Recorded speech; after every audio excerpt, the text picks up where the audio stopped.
저거도 있잖니 봐. 함비기 그 누시번 theibong니지. 띠리해지지 시디. 아빠는 밤 khá cần tắc tàu vào dạo lộc vào đồ mực mực tạ chứ bánh chan nghe này nghe lộc thô mà nghe chỉ giảm sang ở mười đồ đi ta ấy chú chan nghe đồ tiện liệt phải chấn nấu bị ra rồi đấy 혹시 rosgula tuh mana good lah macam gini sangat tu cepat lu lah hantu dah kau payah kan naik helm ke si pitu nih situ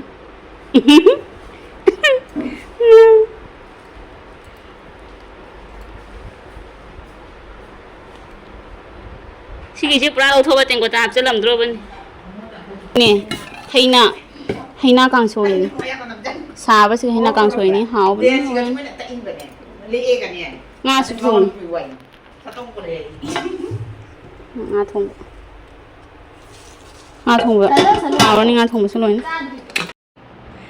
Sige xin dulu saya lihat tambah ga kopi ga toning kol le kaman nga thong ba kang soy pambi kang theibong tu ni papa cha do le hau do le kang soy ana hau gi do le papa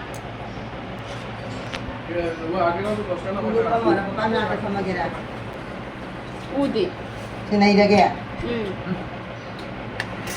Ủa mà hiện nay cũng chỉ hiện nay cha đi à?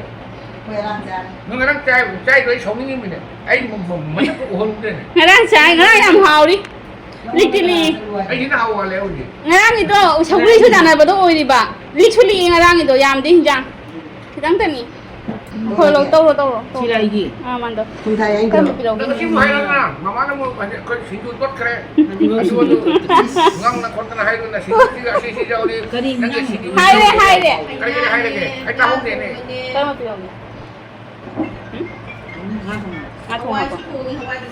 Aku apa yang bakal dus? Please, marung suka kan us. Apa yang bakal? Không không cả. Jangan gini. Nusuk. Anda lau lo.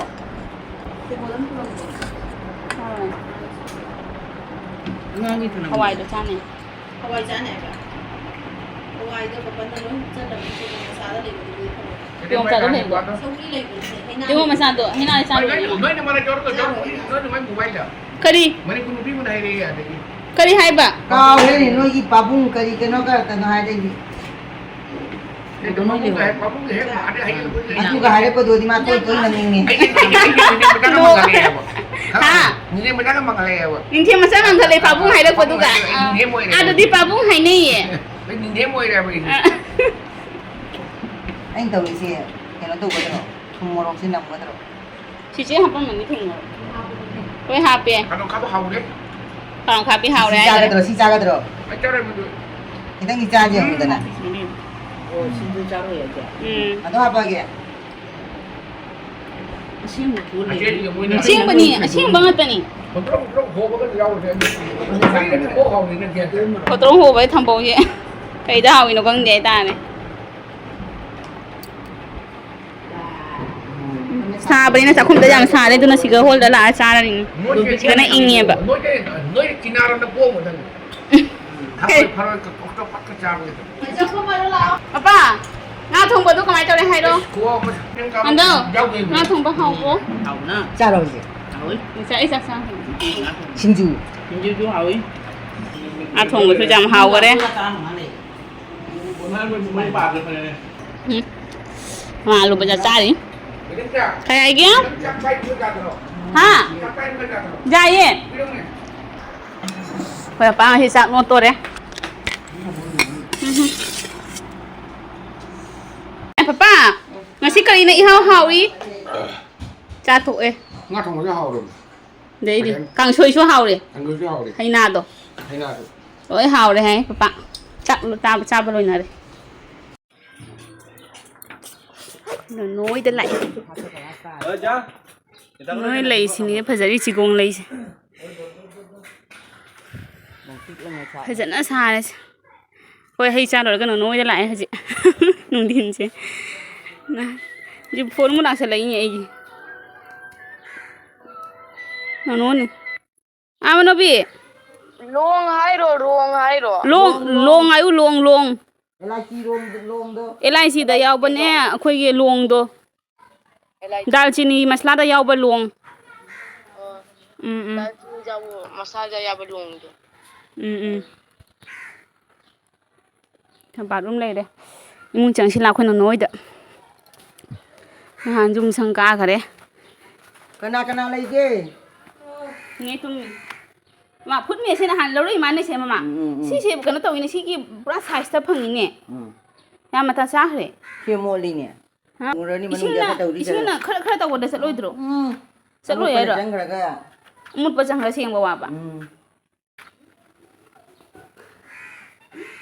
Ma ting law ni chang ba da. Akhoi yung ga si ga chang ba da di ma. Oh washing machine si ga lai de. No na han washing machine su ba gi tak pi wai na ngon da ko rai ne ai sang na khoi lai khram mo mu cha lu re. Khoi lai khram cha lu na ne tak pa lak pa ngam da na lai no ma la tak an. TV de ka mi pro inu ne. Ngoi ade ko ri. Ade gi han jum doi. Han jum de. Oh sing chau bu da thum ba mayam do gi ni ne. Noi dressing ma dressing ga le da mi phajan. Tapi kam ta pam dre. Tapi sini yam phajai se ju han yum sang ka ba video ga lo de ura da ne yung do kunu chandi ne siga chandi ai ba indian siga ai chandri ba siga challe kara Ana shon ku challe. siga lai re se free se yam phajai do ai pochai ha pa pa khang de pochai ha pa me do sabji no ji ha pa me fruits ka ha pa me yam phajana nan le ram me kem ton chu thana lai du si lai ge si thamba si ni se yam phajari se ganesh paibong lakshmi ma si da lai re se lai ge pochai no je ju ma thak se da thamma yam mata sa na thamma ban yam phajana se me na han ji yam lang e du na video ga lo de haji no ne kai ne haino haw ngai cha tho ga khoi la ami si da kon gi rek thami se phajai jong du ura bo se happy du na han hapam da ba do happy phajana asi machum ta ba di se dum taram ta ri ni Ta dai ne. khara kan tho jan ta ba Kumen le ke no ga. chakhum Ko ni thoi si na da ba imung si go. kon si mi ani ta ni na Hang je. no di mi ta ni si da le yam phajana se me Nonobi yam phajare filter makhung ga ha nei ni se khoi smai tho bo se hu da ma kui re khoi ha na le ram mi khoi su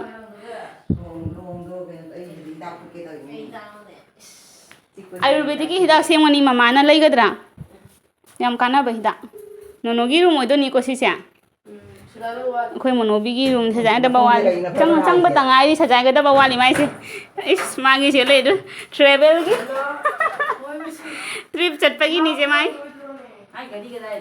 mai trip chat pa se yam phaja bani Kai no che ke no tau dri ne. se press on tau lai de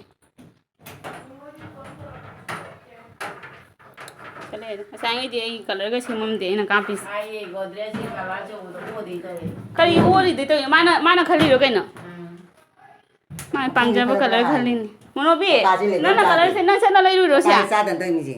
ha na khali ro se do ai color se ai pam de jo ko te lai ta na te le mai phinga ta ni big thali ni Si di phajai. yung ne ko monobi ki phi ji Mama yi hi gok si. ha Hi gok si ne. phajai ya nono ki pic tak na yang no si re इससे भी बेहतर आएगा ना थोड़ी दिनों के बाद हाँ जरूर याद यानी कहीं जा रहे हो मी मचान पे मत नहीं कि ना बगी नीचे थम जाए ने हां साई को Sai 3% 3%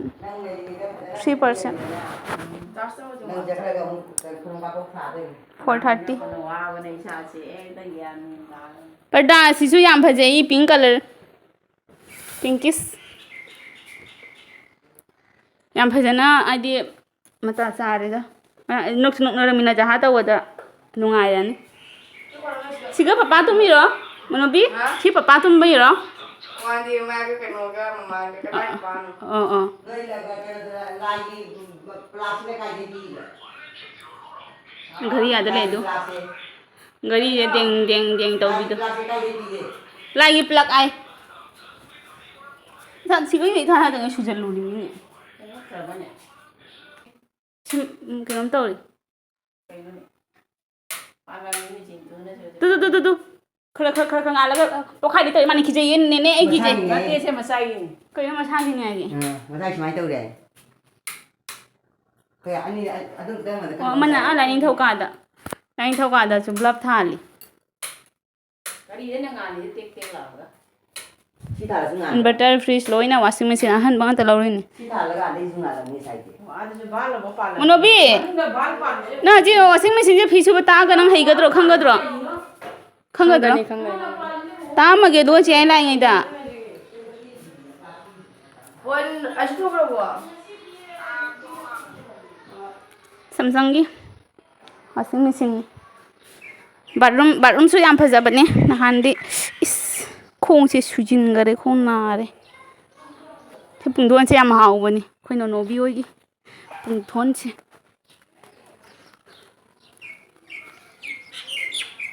Phone se ngasi charge tau bi audre. Dona battery ga bhajan down chat le ram. Thaja dang ai da video lo ngi da dum haino me pa cha bu da ne. Nonobi oi da koi se thorak pa. Le do ba tu. Sawa ga phajana le ra bani. Phajana color combination phaja bani. White. Sida magi le do brush tongue cleaner le re sida soap le re soap ne face wash loi le re se magi yang mata sana se tham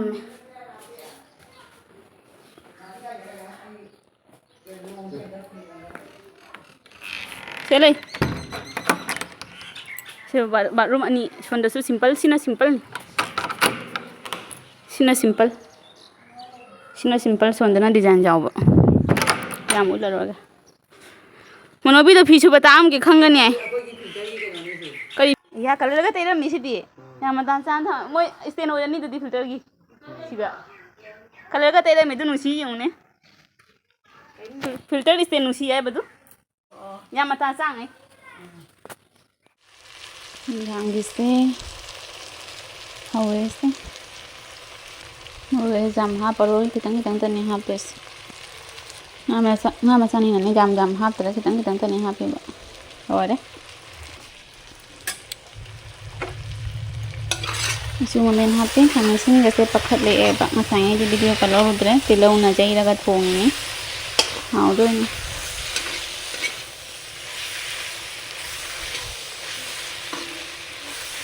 Tăng nahi hấp ani haji. Ini dah.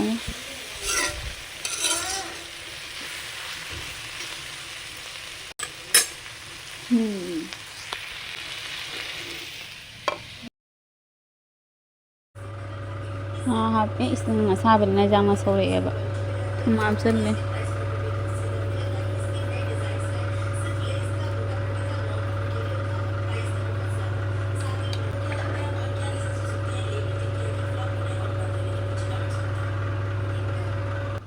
Chị tên nghe mà là bao hùng bao nhiêu papa lo chân lôi lại này đó lại papa sumang đó phải ni sumang đó aduga uni papa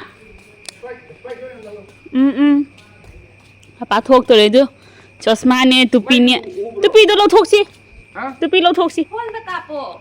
Hol na namo. Siapa suwi sih này đấy Ôi nang tung cái đó. Nama ai tung cái lên. Này đấy ngoan quá nó phải dẫn nó sâu lên lôi gì